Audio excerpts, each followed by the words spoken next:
Touch. People always talk about my come up, cause I've been going all every summer. Pussy wanna talk about numbers, but your manager buying swipe show so bummy, ain't nobody out now that can touch us. What's up, y'all? Screw the Rules, Yugioh here, and I got the winners of the 3v3 that was hosted at Koalaty Games here in Chicago. Got my boy Anthony over here, we got Julian over here, we got James. Guys, how was the experience of the 3v3 at Koalaty? How was it? I think it was a blast. I love the 3v3 format. I had a ton of fun in Vegas, and I knew we were gonna take it home. So hey, there it is, that confidence in your teammate. All right, what about you, Anthony? How did you feel? I had a great time, just like hanging out with these guys playing throughout all the rounds, and then like getting to see like all the other teams who decided to pair up, and like having like a variety of decks, sort of waiting on that last match to finish up a lot of the time. But you know, we didn't have to wait a lot of time. It was just 2 hours. Awesome. And what about you, James? How was the 3v3 experience, I can bro? honestly say this is the first time I've had a really good time at a 3v3. There we go. That's the whole point. Yes, that was the point. For anyone that wants to play a 3v3, just play with your friends and you'll have a good time. Hey, that's what I'm talking about. Well, if you guys don't mind, I just know that a lot of people don't really even know about 3v3s or even participated like in 3v3. So I'm just gonna ask just some questions just related to the 3v3 experience, just so that people can just get a little information about it, and just so that they can recap from your experience, so they can try to get it in their community too. That's what all I'm trying to do, just spread the whole Yu-Gi-Oh love, bro. All of it. My first question is, how did y'all even decide to be a team? How did you all three come up?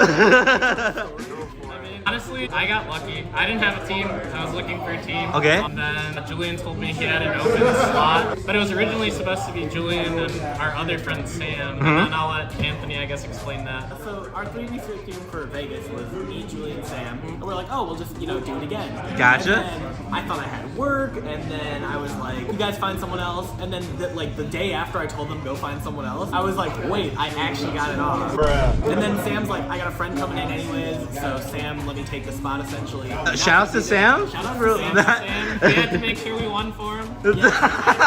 Sam was helping Anthony with his deck list on Thursday. Yeah, shout out Sam to was Sam. Yeah, we had one session where we just like got our whole game plan down Thursday night. Yeah. And I just felt like it was a really productive time. We all knew what we were doing the whole time.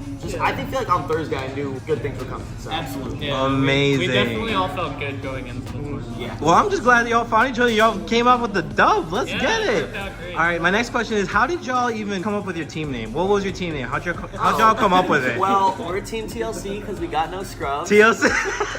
I've been trying to get that to be our team name for like a while, and no one ever wanted to do. There was like no opportunity to do like a 3v3 or anything. But then because we weren't playing with like Sam, I got to pick the team name. So Yeah, I didn't really care too much. Yeah, I was like, whatever. We'll be whatever team. Yeah. He's like, I'm cool with whatever team I name. cared a lot, so it worked out. Awesome. All right, so we have. To Julian, so I was like, All right, so that's a good shot, Julian.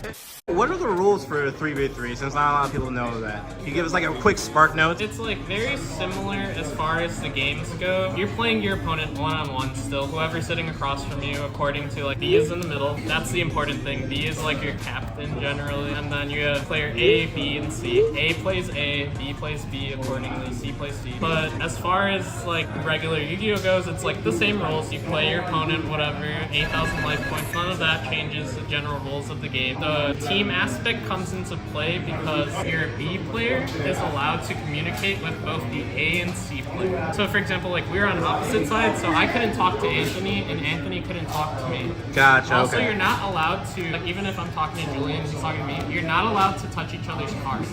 So you can only like point and you can just like ask questions, but you have to talk loud enough. So Can you get all like close to and snuggly or what? yeah, I mean, they want to be able to like hear you, you know, but your opponent has to be able to hear too, so you're not going to be like whispering or covering. You can't like secretly talk. Just like open knowledge. Whatever's open, okay. Yeah. Can you coach them though? Yeah, that's the whole team aspect. So That's like, okay. in theory, Julian could play my game like entirely, but that's a lot of pressure. So you don't want to be in a situation where you have one person playing 2 matches. That's a lot of stress on one player. But that's why Julian and I sat next to each other, was because we're both really confident with the For Hire Runic Sprite deck. I played that deck a lot. We wanted to be next to each other. And it also worked out that Julian knows the Despia branded deck better. He was more helpful than I would have been for Anthony. Gotcha. If they did have a question that like maybe I would know, Anthony is allowed to tell Julian to ask me something. So they can play phone for you.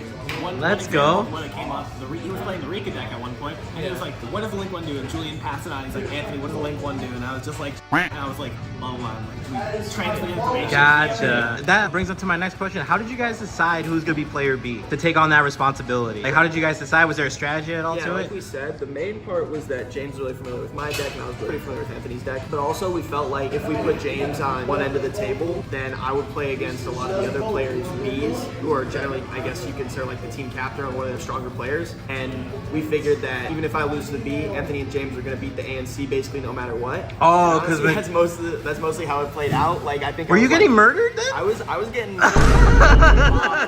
So the strategy, people put their like most strongest in the middle. It was easy to assume that just because of the team aspect. So it's like if you have your strong player in the middle, he can help both players more easily. But like we were all very comfortable with our decks. It just worked out. I also thought Cash players are mostly going to be in the middle because they don't really have a bad matchup. Like, Gotcha. he has the best Cash matchup of the three of our decks, so I thought it was a fair line. For hire, crazy, Julian. You're crazy with it. I think one thing that did come up was that, like, especially since Julian was in the middle, James didn't know the Destiny deck really too much, and I'm not that familiar with Dragon Link, so us communicating about our decks was, like, not the most important thing.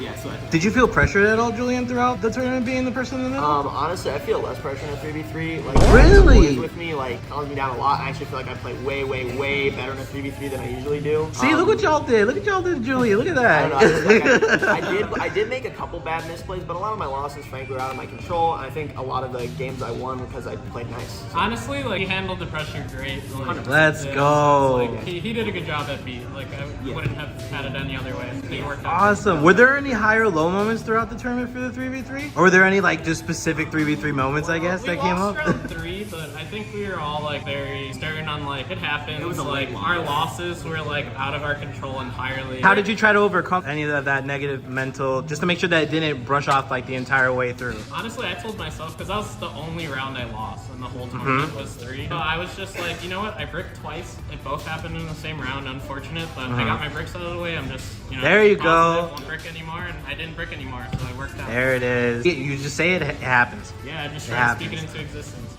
Goddamn right.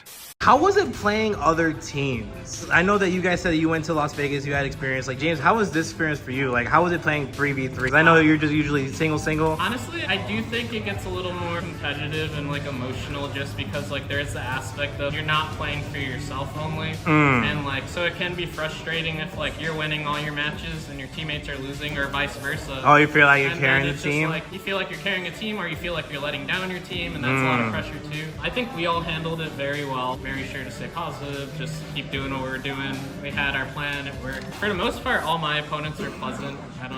Because it can be stressful, especially like pace of play. I was gonna say, did time come up a lot for like wins? Did it matter a lot? Did you feel like in 3v3s, like time just come up a lot? If your game is like unwinnable, you know you lost, that's okay. It's like there will be games that you just have no like business winning. Just scoop, you know, it's fine. Like you lost that round, it's okay. Just try to help the person next to you. What does that have to do with it? No. He's got a point. Gotcha. So like if I was ever in a position I knew I was gonna lose or whatever, if it was unwinnable, I would just scoop and go to the next game. This way we had as much time so that like we could finish our matches at the best rate of play. Even if we lost, just like, okay, you got the win, now I can try to help Julian win. Right, yeah. Julian loses, now I can try to help Anthony win, etc. Oh, I guess that's the positive aspects if you just keep 2-0ing your opponent real quick. Yeah, that was the thing. Like we all double checked stuff, but like we were all really comfortable. So for the most part, we didn't have to like hold each other's hand through like the whole thing. Just like, confident with each other. Yeah, we're like that's why like it was a good team. Like we're friends, we trust each other. Like it's fine. Absolutely. All right, my next question for you guys is that, do you think other locals or any locals near here in Chicago should also do these 3v3 tournaments? For sure. Oh, yeah. What do you think? Is there any like negatives, positives to it? Like I said, I love the 3v3, but it is sort of a novelty. Like, I wouldn't want to have a 3v3 every week or even every month, but playing every once in a while is such a fun time. So every now and then, okay. What about you, Anthony? I think it's a really good shakeup to like have it to like a locals, and then you've got like case tournaments, and like having that like, oh, now we can get together with a group of friends, we can like plan things ahead of time and like work to each other's strengths and weaknesses. Definitely something that I think all like tournament stores, if they can organize it, like should, if they have like anything, I think it'd be great. All right, and what about you, James? Like I said in the beginning, like I really think it's about playing with your friends and stuff. Just a 3v3 in general is a great chance to, you know, get closer with friends, make friends. Like if you don't have a lot of good Yu-Gi-Oh friends, you know, odds are there's like other people at your local locals that are having trouble finding a team. And, Right, yeah, yeah, exactly. it's a good chance to, like, you know, reach out, be like, hey, this tournament's coming up, like, would you want to play together? And, you know, it might work, might not work out, but, like, it's a good chance, you know, be more involved in your community. It's a good chance to just, like, have fun, learn. Like, you definitely learn a lot because it's, like, 3 heads versus 1. Absolutely. Okay. Since you guys have participated in this 3v3, what would you suggest for any improvements going forward for any locals trying to host this in the future, just so that it's much smoother? What do you guys think? Honestly, Koala did such a great job. Shouts to Koalaty. Yeah. Derek, Melissa, good job. Yeah. I mean, it's a little tough, I guess, for most places because you need a ton of space. And also, the 3v3 is best when there's like a lot of teams. And obviously, I don't know. It capped, didn't it? If it didn't cap, it came close. And There it's was like 60 plus people in the room. Yeah. For most locals, I feel like it's pretty hard to imagine getting that together. It definitely requires a lot of room. Yeah, like It's very noisy and stuff, and it's organization. One thing I will say, there was like confusion, and it just a lot has to do with, I guess, how the Konami system does tiebreakers and like breaking down standings. That part was rough. So There was just 5 rounds, right? yeah, so it was originally marked for 4, but the Oof. way that makes it so that if there's any draws, or like even in our case where I think there was only 1 draw, made it so like you can go X1 and like one X1 would not make it because it cuts the top 4, and that's just like the problem with the team format because there's so few teams. You generally have to cut to top 4. It won't be top 8, otherwise your tournament's just huge. So like if they cut the top 8, it's like half the teams get in. It doesn't make sense to play Swiss at that point. Gotcha. So it's like because it cuts the top 4, then like even though there's not a lot of teams, you have to play more rounds, and you can play like the same team again. It's just like it's awkward. Okay. So I think like they might have had to like think about that or not use the Konami system maybe in the future, because yeah, there was like a hiccup between round 4 and 5 where it took like 45 minutes to figure out if we were gonna play like round 5 or not. We ended up playing it, and I think it was a good decision to play it. Okay, yeah, absolutely, yeah. And then how did you guys decide on what decks to take? Did you guys decide on like what was comfortable, what was your most strongest, or you decide meta all the way? I think Julian was the only one to like switch to a deck that like, we had him been playing, but like he had been testing it before. Yeah. So I want to give a huge shout out to my boy Leo. We've been working on this deck a ton. And testing this deck felt super powerful. Felt like it FTKs a lot basically when it goes first. And can also play a good amount of going second cards. It's good against cash. So that's why I chose this deck. But it seemed like you guys have just been, this is just the deck you guys been on recently, right? Yeah, I truly think like Julian probably had the best deck in the room. I had showed him my list for it. We didn't agree on like every card, but like it was fine. Like regardless of the minor changes we had, like I thought the deck was super strong. Yeah. I remember towards the beginning of the tournament, you were contemplating like even going Yeah, like I going like to almost Julian's switched to play that deck too, just because I believed in it so much. Mm. But, like I'm not A as lot of moving fluent parts. with this Made a lot deck of as moving I am parts. with the Dragon Link deck. Yeah. So I was just like, let me just be able to do my thing. I know my deck really well, and then this way I can also help Julian too with his deck. It was easier for me in my brain, just, like to do it that way. Gotcha. For mine, I've just been unbranded since like Cash Tour format started. When Cash Tour cards first like got big, I was like, I'll try the bird cards. They didn't work. And I just, you know, went to like the next deck that I was I went to the next deck that I really wanted to like play and try. And yeah, I got all the cards and that's what I worked on. Thank you guys so much for sharing your 3v3 experience. Again, congratulations on winning, taking first place. All right, you guys, we're getting to the deck profiles, and we're just gonna see you guys later. All right, peace.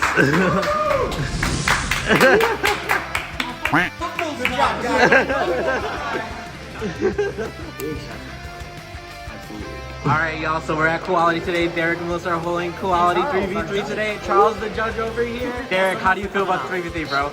We had a lot of fun hosting this. We had so much fun hosting this. Honestly, we're going to do some more in the future. We just want everyone to be comfortable and have a fun time. We don't really care about, you know, getting crazy big. We just want everyone to just be cool and respectful. Bro, you created a vibe today, though. Round 4, everyone's coming in for the 3v3. Thank you, man. We all got to come to the Koalaty. And your locals? We have them Tuesdays and Fridays at 7 and on Sundays at 1 and 5 p.m. for our go. Oh, Charles got this. You usually catch me playing Fortnite or fighting games. Okay, all right, y'all. Thanks again for hosting it. Koalaty doing good. Derek and Melissa, you guys are the best. See ya. People always talk about my come up, cause I've been going all every summer. Pussy wanna talk about numbers, but your manager buying swipe show so bummy, ain't nobody out now that can